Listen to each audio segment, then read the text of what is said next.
Chapter 4: The Ideology of Competition. Creative monopoly means new products that benefit everybody and sustainable profits for the creator.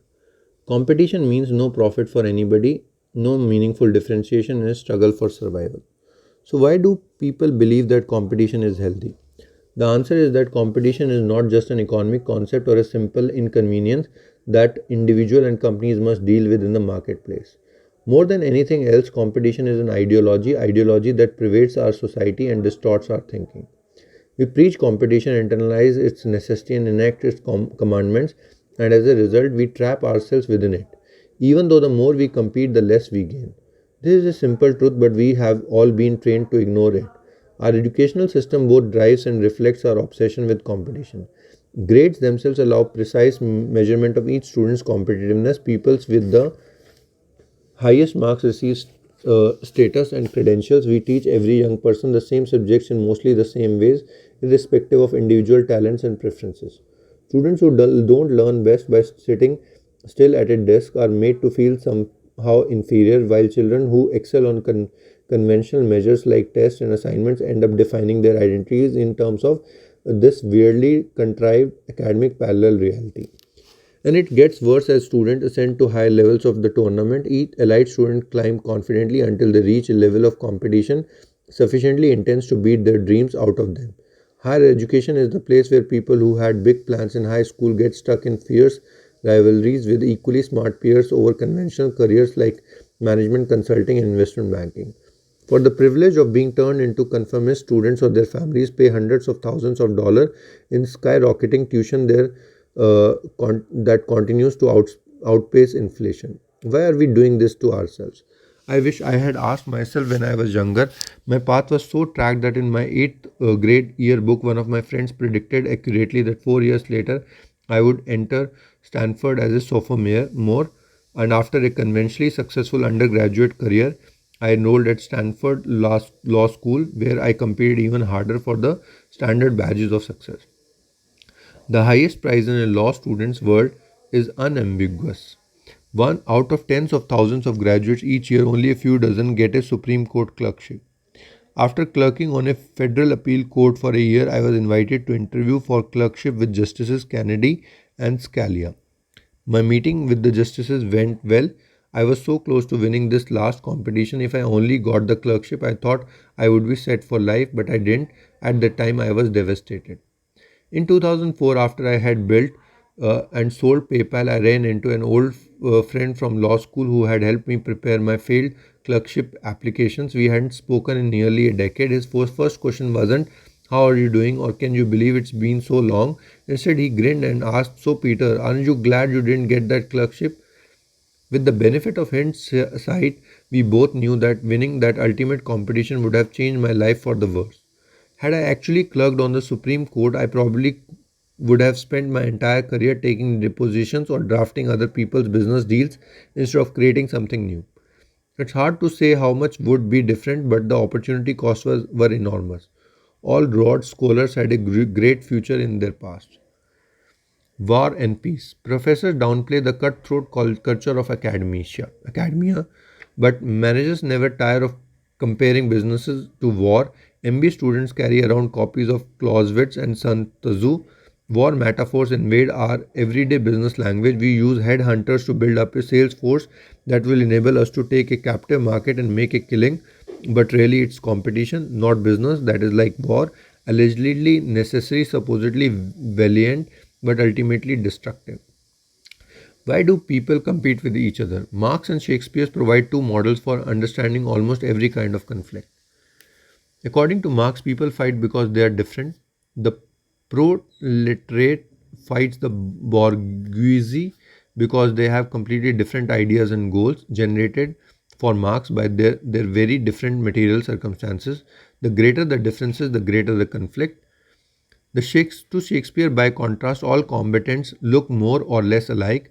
It's not at all clear why they should be fighting, since they have nothing to fight about. Consider the opening line from Romeo and Juliet: two households, both alike in dignity. To the two houses are alike, yet they hate each other. They grew even more similar as the feud escalates. Eventually, they lose sight of why they started fighting in the first place. In the world of business, at least Shakespeare proves the superior grade. Inside a firm, people become obsessed with their competitors for career advancement, then the firms themselves become obsessed with their competitors in the marketplace. Amid all the human drama, people lose sight of what matters and focus on their rivals instead. Let's test the Shakespeare model in the real world.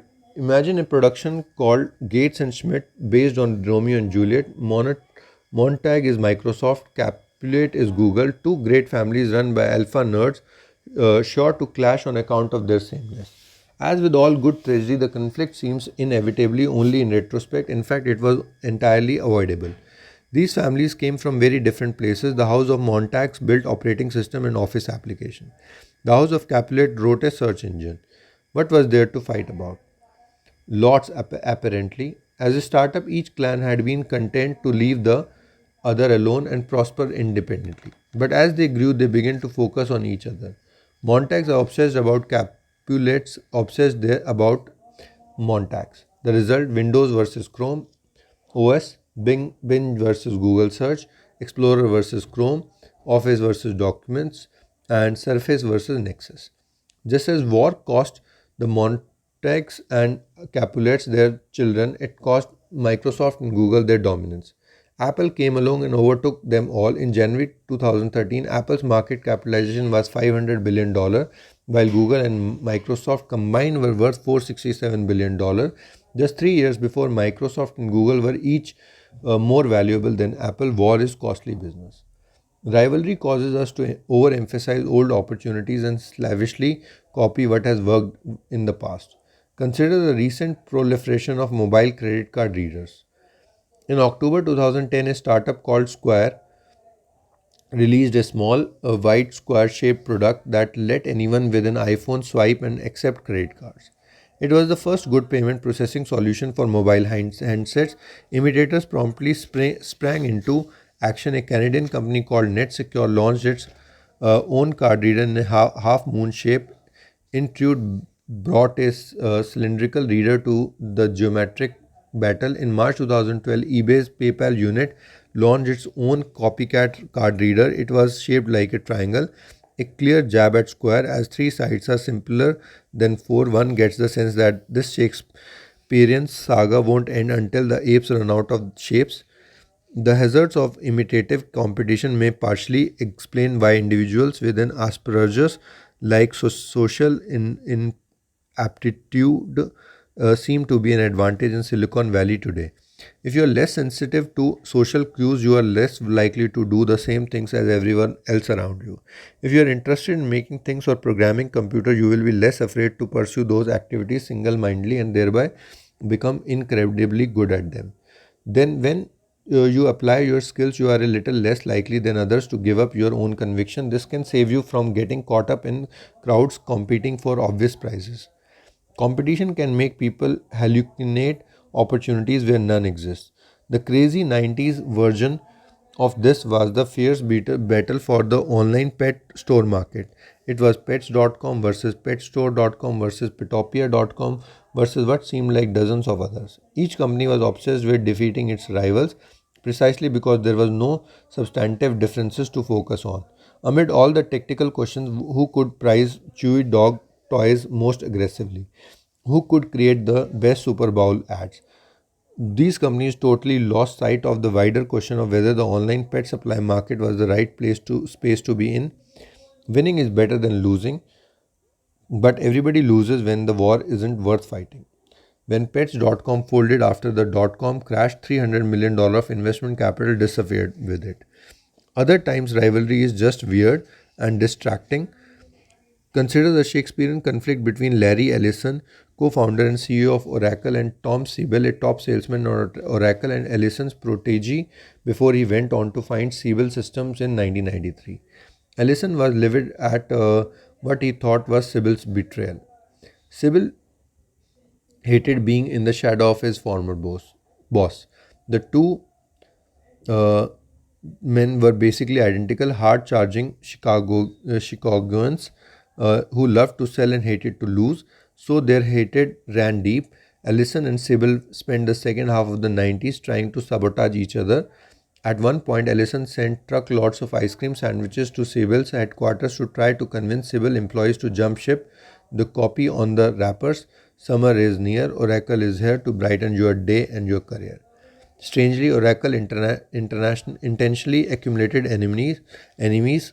Ellison's theory was that it's always good to have an enemy so long as it was large enough to appear threatening and thus motivational to employees, but not so large as to actually threaten the company. So Ellison was probably thrilled when in 1996 a small database company called Informix put up a billboard near Oracle's Redwood Shores headquarters that read, "Caution, dinosaur coming." Crossing another Informix billboard and on northbound Highway 101 read, "You have just passed Redwood Shores, so did we." Oracle shot back with a billboard that implied that Informix software was slower than snails. Then Informix CEO Bill White decided to make things personal when White learned that Larry Ellison enjoyed Japanese samurai culture. He commissioned a new billboard depicting the Oracle logo along with a broken samurai sword. The ad wasn't even really aimed at Oracle as an entity, let alone the consuming public.